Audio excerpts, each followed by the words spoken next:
Okay,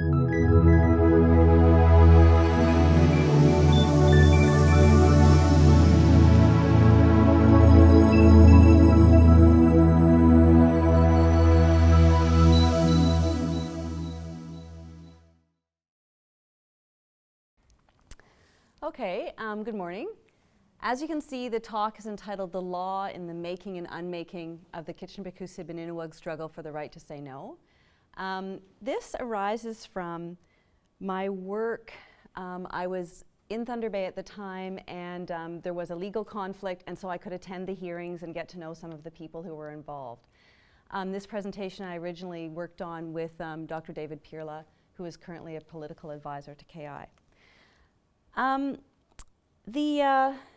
So what I focus on here is the series of court decisions in the dispute between KI and Platinx.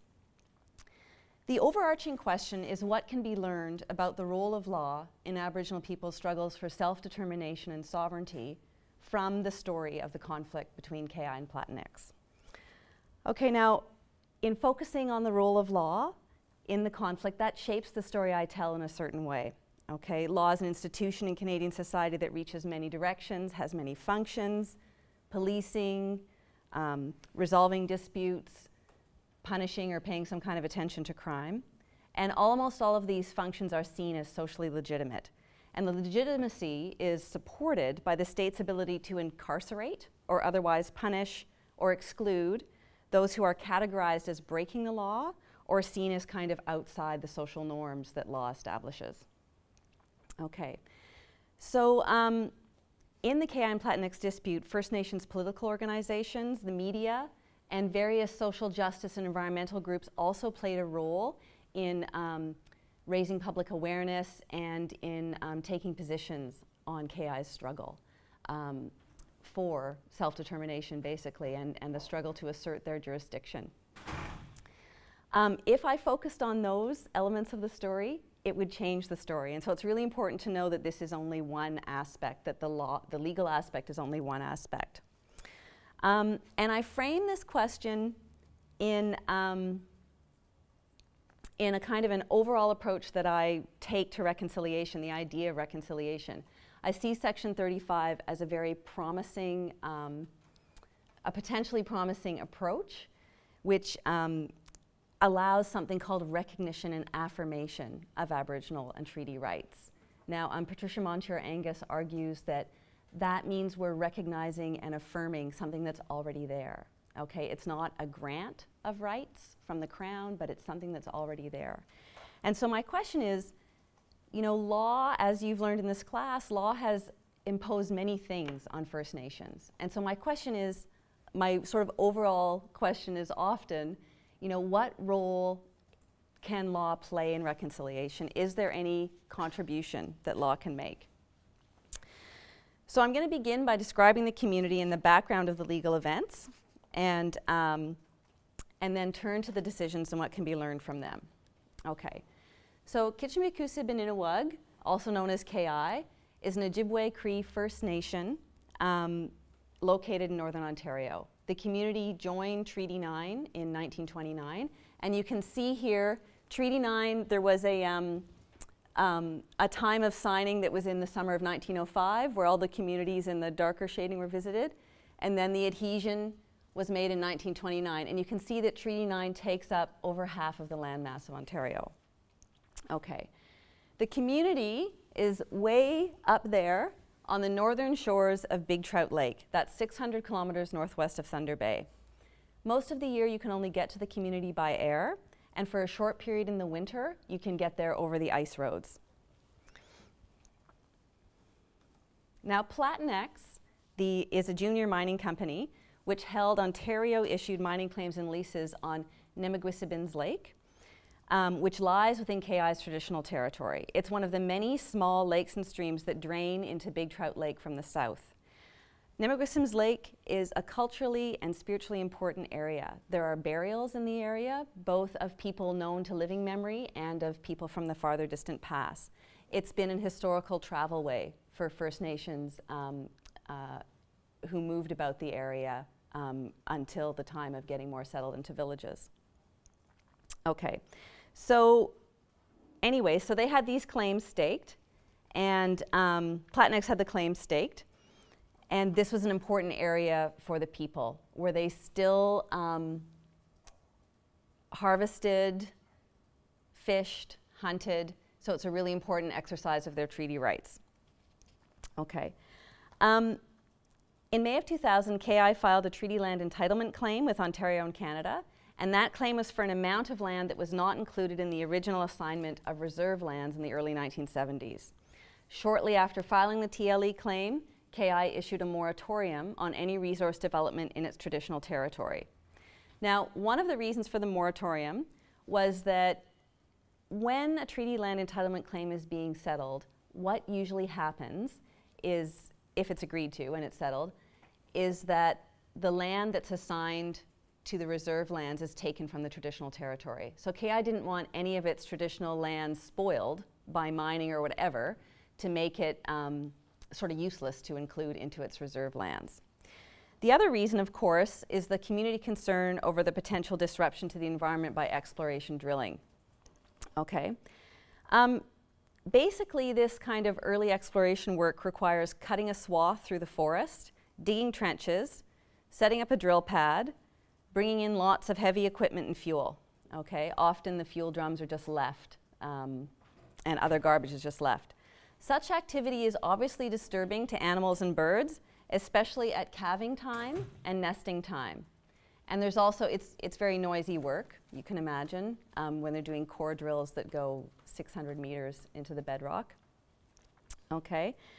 One of the risks of exploration drilling is the contamination to water, both by fuel spills and just in the drilling process itself. Okay. Now the KI community gets its water from Big Trout Lake. It also gets its fish from Big Trout Lake.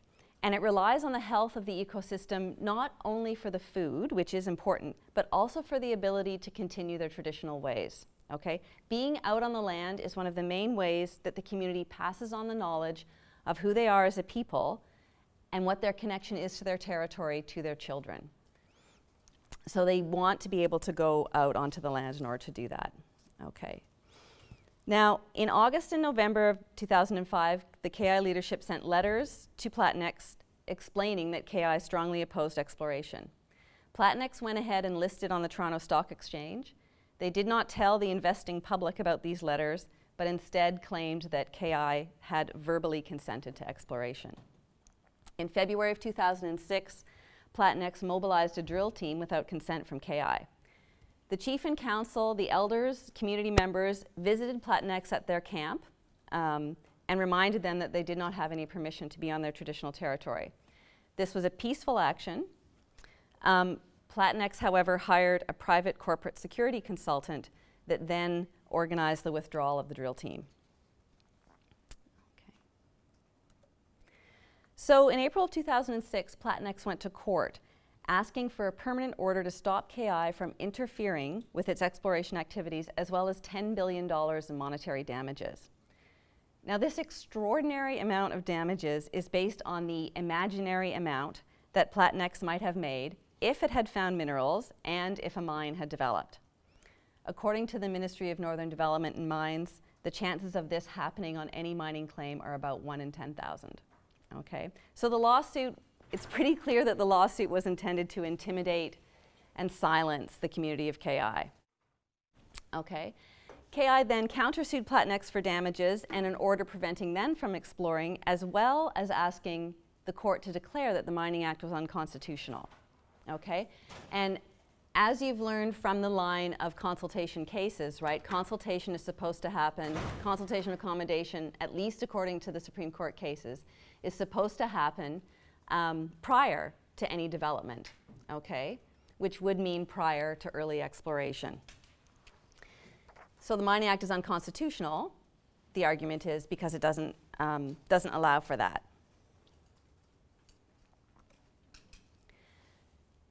Now, something really important to understand in order to see how the conflict develops is there are 3 legal systems that converge on Kitchenuhmaykoosib Inninuwug territory. Okay? The first and most central is KI's traditional law, which arises out of the community's relationship with the land. As KI band members expressed in their affidavits before the court, the land itself, as well as the community's relationship to the land, is sacred. Okay? John Cutfeet, a former band counselor for KI, explains the concept of Kitchenuhmaykoosib Inninuwug. This means to protect and keep the land. This is understood as a sacred duty, and fulfilling this duty is part of community responsibility and identity. For the people of KI, a fuller understanding of Kitchenuhmaykoosib Inninuwug also arises from spending time on the land. Okay, so to be able to go out on the land, to understand it, to hunt and fish, is to understand its connection with the people, okay? And that's part of doing those activities, is part of protecting and preserving the land. The second legal system is the Crown's duty to consult and accommodate Aboriginal groups as soon as it considers any action that might infringe on Aboriginal and treaty rights. This duty arises out of the Supreme Court of Canada's interpretations of Section 35, which, as you all know, states that the existing Aboriginal and treaty rights of Aboriginal peoples are hereby recognized and affirmed. The most significant part of the duty is it should always be exercised towards reconciliation between Canada and Aboriginal peoples, and that the honor of the Crown must be upheld in this process. Okay, they're not supposed to be trying to kind of, you know, avoid the duty to consult or trying to, you know, get into any sharp dealing with First Nations communities.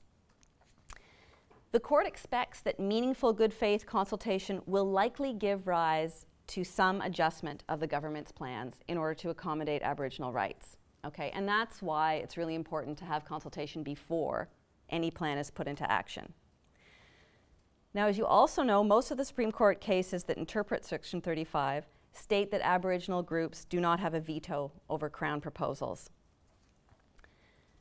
The no veto idea presupposes then that any Crown action is actually able to accommodate all possible exercises of Aboriginal and treaty rights. Okay, so it assumes that there can always be some adjustment made to the Crown plan to accommodate rights so that the plan can go ahead. I personally think that's a fairly limited view of Section 35. Okay. Now, the third law converging on KI territory is Ontario's Mining Act. At the time of the dispute, the legal interests on which Platinx decided to sue KI arose from the free entry system that's enshrined in the Act. Okay? Now, what the free entry system does is it opens up all Crown land, even that subject to Aboriginal land claims, for staking and prospecting. All a prospector had to do was go out there, stake the claim, and file it with the mining recorder, and then that prospector is not only free to work the land, they are required to do some work in order to maintain their claim. Okay. Now, I will discuss some of the changes to the Mining Act later in the paper, but in 2006, the Mining Act made no mention of Aboriginal or treaty rights beyond a prohibition of staking on reserves. And the Crown's role under the Act at that time was simply to facilitate mining development.